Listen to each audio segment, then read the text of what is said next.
Movie के start में हम मांझी और उसकी बहन को देखते हैं जो अब थोड़ी सी मेंटली डिस्टर्ब हो गई थी और इन सब की वजह खुद मांझी था। एक दिन उसने अपने सुपीरियर के ऑर्डर पर एक करप्ट इंसान को मारा था, लेकिन जब एक दिन मांझी को ये बात पता चली कि उसके सुपीरियर ने उससे झूठ बोला था कि वो इंसान करप्ट नहीं था, तो मांझी ने अपने सुपीरियर के साथ साथ बाकी सब लोगों को भी मार दिया था। लेकिन वहाँ पर उसकी बहन मांझी का हस्बैंड भी मौजूद था और उसको भी मांझी ने मार दिया था। ये सब कुछ मांझी ने खुद अपनी आंखों से देखा था, जिसके बाद वो मेंटली डिस्टर्ब हो गई थी। और फिर इन सब के बाद मांझी ने अपनी बहन मांझी को अपने पास ही रखा हुआ था, लेकिन उस इंसिडेंट के बाद मांझी को वांटेड कर दिया गया था। अब एक दिन मांझी अपनी बहन के साथ जंगल में था, तभी वहाँ पर उसको एक औरत मिलती है। वो औरत पिछले 800 सालों से अभी भी जिंदा थी। जब मांझी उस औरत से बात कर रहा था तब वहाँ पर बाउंटी हंटर का एक बहुत बड़ा ग्रुप मांझी को मारने के लिए पहुँच जाता है। वो लोग मांझी की बहन को किडनैप कर लेते हैं। मांझी उनसे कहता है कि अगर तुम मेरी बहन को छोड़ दोगे तो मैं तुम्हें कुछ भी नहीं कहूँगा।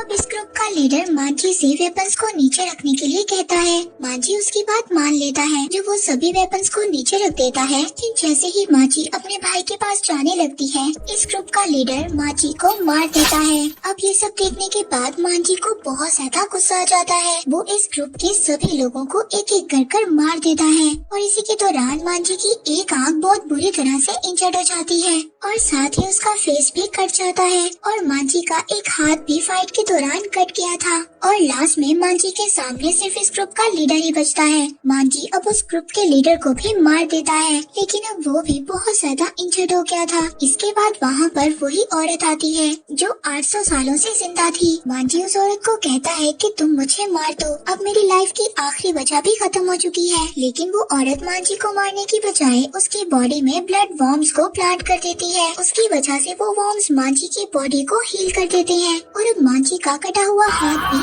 छूट जाता है। और इतना ही नहीं, मांझी अब इमॉर्टल हो गया था, यानी कि एजलेस, वो कभी भी नहीं मर सकता था। इसके बाद मूवी का सीन शिफ्ट हो जाता है। यहाँ पर हम 52 इयर्स के बाद देखते हैं एक मास्टर कुछ लोगों को क्लास दे रहे थे। यहाँ पर मास्टर की बेटी रीन भी ट्रेनिंग कर रही थी। तभी यहाँ पर सोसाइटी का लीडर अनुसु अपने लोगों के साथ आ जाता है। वो यहाँ पर आकर सभी लोगों को मार देता है। इसके बाद वो मास्टर के पास आता है। अनुसु की एक सोसाइटी थी जिसका नाम इत्तोरियो था। वो अपनी सोसाइटी को हर जगह पर फैलाना चाहता था और जो भी उसका साथ नहीं देता था वो उसको मार देता था। अब जब मास्टर उसको ज्वाइन नहीं करते तो वो मास्टर को भी मार देता है और उसके बाद उनकी वाइफ को भी मार देता है। लेकिन वो मास्टर की बेटी रिन को कुछ भी नहीं कहता। अब रिन को अपने पेरेंट्स की डेथ के बाद बहुत ज्यादा गुस्सा आता है। रिन अपने पेरेंट्स की डेथ का बदला लेने का डिसाइड करती है। तभी यहाँ पर वही औरत आती है जिसने मांझी को हील किया था। वो यहाँ पर आकर रिन से कहती है कि तुम्हें अपने साथ एक बॉडीगार्ड को हायर कर लेना चाहिए, क्योंकि वो अकेले बिल्कुल भी कुछ भी नहीं कर सकती। अगर वो अपने साथ मांझी को ले लेगी तो उसका काम और भी ज्यादा आसान हो जाएगा, क्योंकि मांझी कभी भी नहीं मर सकता। अब रिन उसकी बात को मान लेती है और मांझी को ढूंढने निकल जाती है। अब रिन काफी कोशिश के बाद मांझी को ढूंढ लेती है जो एक झोपड़ी में रहता था। मांझी जब रिन को देखता है तो काफी ज्यादा शॉक्ड हो जाता है, क्योंकि रिन बिल्कुल उसकी मरी हुई बहन की जैसी लग रही थी। रिन अब मांझी को सब कुछ बताती है और कहती है कि वो उसके पेरेंट्स की डेथ का बदला लेने के लिए उसका साथ दे,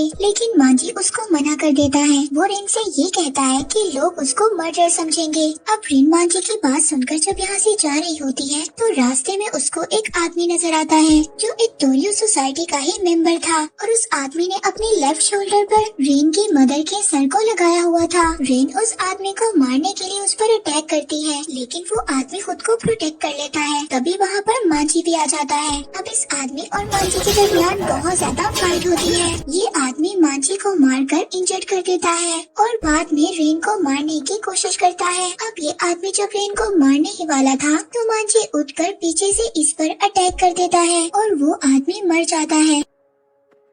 अब उस आदमी को भी समझ नहीं आ रही थी कि मांझी आखिर क्या चीज है। मांझी अब रेन को अपने एजलेस होने का भी बता देता है। अब मांझी बदला लेने के लिए रेन की हेल्प करने के लिए तैयार हो जाता है। दूसरी तरफ हम अनुसु को देखते हैं जो एक आदमी के साथ कॉन्ट्रैक्ट को डील कर रहा था। उस आदमी के साथ मिलकर एक तोरियो नाम की एकेडमी खोलना चाहता था, लेकिन इसकी शर्त ये थी कि वही इस एकेडमी का हेड रहेगा। अब वो आदमी अपने काउंसिल मेंबर से बात करने के लिए कहता है। इसके बाद अनुसु को उस आदमी के मरने की खबर मिलती है जिसको मांझी ने मार दिया था। अब अनोसु अपने एक दूसरे आदमी को रिन और मांझी को ढूंढने के लिए भेज देता है। दूसरी तरफ रिन जब एक आदमी के पास अपनी तलवार बनवाने के लिए जाती है तभी वो वहाँ पर नोटिस करती है कि उसके फादर की तलवार वहाँ पर पड़ी हुई थी। अब वही आदमी जिसको अनोसु ने रिन को ढूंढने के लिए भेजा था वो वहाँ पर आकर उस तलवार को लेकर चला जाता है, लेकिन वो वहाँ पर रिन को नोटिस नहीं करता। अब रिन जल्दी से मांझी के पास आती है और उसको बताती है कि टेम्पल के पास उसने एक आदमी को देखा जिसके पास उसके फादर की तलवार थी। अब मांझी उस आदमी को ढूंढने के लिए निकल जाता है, लेकिन वो आदमी खुद से मांझी को ढूंढ लेता है। जब इनके दरमियान बहुत ज्यादा फाइट होती है तो वहाँ पर मांझी फाइट के दौरान दलदल में फंस जाता है, जिसकी वजह से वो आदमी मांझी पर भारी पड़ता है। लेकिन लास्ट में मांझी उस आदमी को भी हरा देता है और उस आदमी को जिंदा छोड़ देता है। अब वो आदमी भी मांझी के बारे में ये जान चुका था कि मांझी इमोर्टल है और वो उस आदमी से तलवार लेकर रिन को दे देता है। वो आदमी अनोसु के पास वापस जाता है और उसको भी मांझी के इमोर्टल होने का बता देता है। वो कहता है कि वो आदमी नहीं है, वो एक मॉन्स्टर है। वो बताता है कि उसकी बॉडी के वॉर्म्स उसके जख्मों को भर देते हैं। नेक्स्ट सीन में हम देखते हैं मांझी और रिन जब एक रेस्टोरेंट में जाते हैं तो वहाँ पर एक आदमी आता है जिसको दोबारा से अनोसु ने रिन को मारने के लिए भेजा था। अब वो आदमी मांझी से कहता है कि अगर तुम चाहो तो हम दोनों मिलकर अनोसु को खत्म कर सकते हैं, लेकिन मांझी उसके ऑफर को नहीं मानता। इसके फौरन बाद वो मांझी पर अटैक कर देता है। मांझी उस आदमी को भी अपनी तलवार से मार देता है, लेकिन मांझी जब उसको मारकर यहाँ से जाने लगता है तो वही आदमी जिंदा खड़ा हो जाता है और वो बताता है कि वो भी मांझी की तरह ही इमोर्टल है और वो बताता है कि वो पूरे 200 सालों से जिंदा है। तभी अचानक से वो अपनी तलवार से मांझी पर अटैक कर देता है। मांझी की बॉडी से अब ब्लीडिंग स्टार्ट हो जाती है क्योंकि उस आदमी ने अपनी तलवार पर कोई पॉइजन डाला था। उस पॉइजन की वजह से मांझी की बॉडी के ब्लड वॉर्म्स कमजोर हो गए थे और वो वॉर्म्स उसके जख्मों को कंट्रोल नहीं कर पा रहे थे। अब वो आदमी रिन को पकड़कर अपने साथ ले जाता है। वो आदमी जैसे ही रिन को मारने वाला था वहाँ पर मांझी आ जाता है। अब इन दोनों के दरमियान वहाँ पर दोबारा से फाइट स्टार्ट हो जाती है। मांझी अब अपने सभी वेपन्स उस आदमी के अंदर डाल देता है, लेकिन इसके बावजूद उस आदमी को कुछ भी नहीं होता। इसके बाद वो आदमी दोबारा से अपनी तलवार पर वही पॉइजन लगा लेता है और वो दोबारा से मांझी पर अटैक करता है, लेकिन मांझी उसकी तलवार को खींचकर उसी की बॉडी के टुकड़े टुकड़े कर देता है। लेकिन ये सब उस आदमी की ही एक चाल थी क्योंकि वो अपनी लाइफ से बहुत ज्यादा तंग आ गया था और अब वो मरना चाहता था। दूसरी तरफ हम अनोसु को देखते हैं जिसको अपनी एकेडमी को चलाने के लिए परमिशन मिल चुकी थी। वो यहाँ पर बहुत ज्यादा खुश था क्योंकि अब सभी स्कूलों को उसके ऑर्डर्स को मानना था। तभी वहाँ पर एक आदमी आता है और वो अनोसु को उस आदमी की डेथ के बारे में बताता है जिसको मांझी ने मार दिया था, जो इमोर्टल था। इसके बाद अनोसु अब रिन और मांझी को मारने के लिए अपनी सबसे लॉयल फॉलोअर एक लड़की थी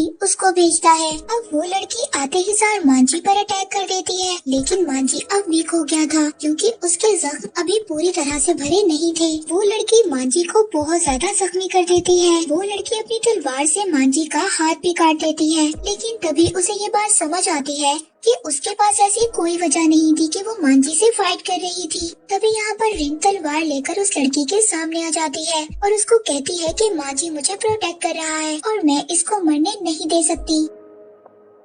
इस इंसिडेंट के बाद अब वो लड़की भी इक्टोरियो ग्रुप सोसाइटी को छोड़ देती है। अब रिन मांझी के जख्मों की बैंडेज करती है। जब वो अगले दिन प्रैक्टिस के लिए जंगल में जाती है तो वहाँ पर वो अनोसु को देखती है। रिन खुद पर कंट्रोल नहीं कर पाती। अब उससे बदला लेने के लिए वो उस पर अटैक कर देती है, लेकिन वो बहुत ही आसानी से रिन से बच जाता है और वो रिन को बताता है उसके फादर को उसने अपने ग्रैंडफादर का बदला लेने के लिए मारा था। वो यहाँ पर रिन को कुछ भी नहीं कहता और वहाँ से चला जाता है। फिर अगले दिन मांझी और रिन एक ग्रुप के एक लड़के से मिलते हैं। अब वो ग्रुप भी अनोसु को मारना चाहता था, इसलिए अब मांझी और रिन अब उस ग्रुप के साथ मिल जाते हैं। यहाँ पर इन्हें ये बात पता चलती है कि अनोसु एक जगह पर जाने वाला है। ये लोग डिसाइड करते हैं कि ये सब लोग उस वहाँ पर जाकर अनोसु को मार देंगे। अब ये लोग उसका पीछा करने के लिए उसके रास्ते पर चल पड़ते हैं। तभी रास्ते में इनको अनोसु मिलता है, लेकिन वो अनोसु नहीं था। उन लोगों ने इन लोगों को ट्रैप करने के लिए एक लड़की को अनोसु के कपड़ों में भेजा था। वहीं पर इन लोगों को इक्टोरियो ग्रुप के कुछ लोग घेर लेते हैं। अब मांझी और उस दूसरे ग्रुप का लड़का इनका सभी मिलकर मुकाबला करते हैं। अब वो आदमी जो दूसरे ग्रुप का मेंबर था वो उस लड़की के साथ बदतमीजी करने की कोशिश करता है जो अनोसू के भेस में आई थी। तभी रिन उसको ये सब कुछ करने से रोकती है, लेकिन वो रिन को वहाँ पर मारने की कोशिश करता है। मांजी अब उस आदमी का वो हाथ ही काट देता है, जिससे वो रिन को मारने की कोशिश कर रहा था और वो वहाँ से भाग जाता है। अब मांजी रिन को घर वापस ले आता है, उसकी बैंडेज करता है और उसको खाना खिलाता है। यहाँ पर रिन को वो अपनी कहानी भी बताता है कि कैसे उसने अपनी बहन को खो दिया था। जब मांजी घर पर नहीं था तो उसको रिन का एक लेटर मिलता है और वो लेटर देखकर ये समझ आता है कि रिन अकेले ही अपना बदला लेने के लिए निकल गई है, क्योंकि रिन अब ये नहीं चाहती थी कि उसकी वजह से मांजी की जान को कोई खतरा हो। लेकिन मांजी रिन को ढूंढने के लिए उसके पीछे निकल जाता है। दूसरी तरफ हम अनोसू को देखते हैं जो उस काउंसिल से मिलने के लिए गया था, जिसने उसको अकेडमी की परमिशन देनी थी, लेकिन अब वो इनकार कर देता है। यहाँ पर अनोसू ये बात समझ आता है कि उस आदमी ने उसको अपने ट्रैप में फंसा लिया था। अब यहाँ पर अनोसू को काउंसिल के बहुत ज्यादा लोग उसको घेर लेते हैं। तभी अनोसू यहाँ से भागने लगता है। यहाँ पर रिन भी उसको ढूंढते हुए आ जाती है। वो रिन को बताता है कि इक्टोरियो ग्रुप को गैर कानूनी करार दे दिया गया है और अगर तुम भी अपनी जान बचाना चाहती हो तो यहाँ से भाग जाओ। दूसरी तरफ हम देखते हैं कि इक्टोरियो ग्रुप के सभी लोग मर गए थे। मांजी को भी जंगल में कुछ लोग घेर लेते हैं और उसके हाथ में चेन फंसाकर उसको मारने लगते हैं, लेकिन ये लोग मांजी को मार पाते इससे पहले मांजी अपने हाथ को ही काट कर अलग कर लेता है, लेकिन दोबारा से उसका हाथ हील हो जाता है और जुड़ जाता है। के बाद वो इन तीनों आदमियों को मार देता है जो इसको मारना चाहते थे। दूसरी तरफ अनोसू और रिन को भी काफी ज्यादा लोगों ने घेर लिया था। एक आदमी यहाँ पर रिन को मारने के लिए आता है, तभी वहाँ पर मांजी आ जाता है और उस आदमी को मार देता है। मांजी उन सब लोगों से कहता है कि अगर किसी ने भी रिन को मारने की कोशिश की तो मैं यहाँ पर एक भी इंसान को जिंदा नहीं छोड़ूंगा। वो सभी लोग अपने लीडर के ऑर्डर पर यहाँ पर फाइट के लिए तैयार हो जाते हैं और मांजी पर अटैक कर देते हैं। यहाँ पर मांजी और अनोसू उन लोगों का मुकाबला करते हैं और बहुत टाइम तक उन दोनों की फाइट चलती है। तभी इस फाइट के दौरान अनोसू इंजर्ड हो जाता है। अनोसू को बचाने के लिए वही लड़की आ जाती है जिसको अनोसू ने मांजी और रिन को मारने के लिए भेजा था। दूसरी तरफ मांजी भी बहुत ज्यादा इंजर्ड हो गया था। तभी वहाँ पर वही आदमी भी आ जाता है जिसका मांजी ने हाथ काट दिया था। वो यहाँ से रिन को उठाकर ले जाता है। यहाँ पर मांजी सभी लोगों को मार देता है और इस फाइट में अनोसू को बचाते हुए वो लड़की भी मर जाती है और अनोसू के लिए खुद को सेक्रीफाइस कर देती है। दूसरी तरफ मांजी रिन को बचाने के लिए उस आदमी के पास चला जाता है। उस आदमी ने अपने कटे हुए हाथ में नुकीले वेपन्स लगा लिए थे। वो यहाँ पर मांजी से सभी वेपन्स को रखने के लिए कहता है, लेकिन मांजी यहाँ पर अपनी पुरानी गलती को रिपीट नहीं करता। वो अपने पास एक छोटी सी नाइफ रख लेता है। वो मौका मिलते ही रिन की रस्सी को वहाँ पर काट देता है और रिन वहाँ से भाग जाती है। मांजी उस आदमी से फाइट के दौरान वो एक पहाड़ से नीचे गिर जाते हैं। मांजी तो संभल जाता है, लेकिन वो आदमी एक बेल को पकड़ लेता है। वो आदमी काफी ज्यादा नीचे चला गया था। वो मांजी से कहता है कि मैं दोबारा तुम्हें मारने के लिए जरूर आऊंगा। इसके बाद मांजी उस बेल को काट देता है जो उस कटे हुए हाथ वाले आदमी ने पकड़ी हुई थी। अब वो भी नीचे गिर जाता है और मर जाता है। दूसरी तरफ अनोसू और काउंसिल की फाइट हो रही थी। अनोसू बहुत ज्यादा गुस्से में था क्योंकि उस काउंसिल ने उस लड़की को मार दिया था। वो गुस्से में उस काउंसिल की बॉडी के 2 टुकड़े कर देता है। यहाँ पर सिर्फ मांजी, रिन और अनोसू ही बचे हुए थे। यहाँ पर मांजी और अनोसू की फाइट होने लगती है। इन दोनों की फाइट काफी देर तक चलती है और आखिर में मांजी अनोसू को हरा देता है, लेकिन वो खुद अनोसू को नहीं मारता। ये काम वो रिन को दे देता है ताकि रिन खुद अपने पेरेंट्स का बदला ले सके। अनोसू इनको वार्निंग देता है कि मेरी मौत के बाद मेरे बच्चे तुमसे बदला जरूर लेंगे। जब रिन अनोसू को मारने जाती है तो अनोसू रिन को मारने वाला था। तभी वहाँ पर आकर मांजी रिन को बचा लेता है, जिसके बाद रिन अपनी तलवार से अनोसू को मार देती है। लेकिन अब बहुत ज्यादा ब्लीडिंग होने की वजह से मांजी बेहोश हो जाता है। इस तरह बैटल में मांजी और रिन ही सरवाइव कर पाते हैं। इसी के साथ ही मूवी यहीं पर एंड हो जाती है।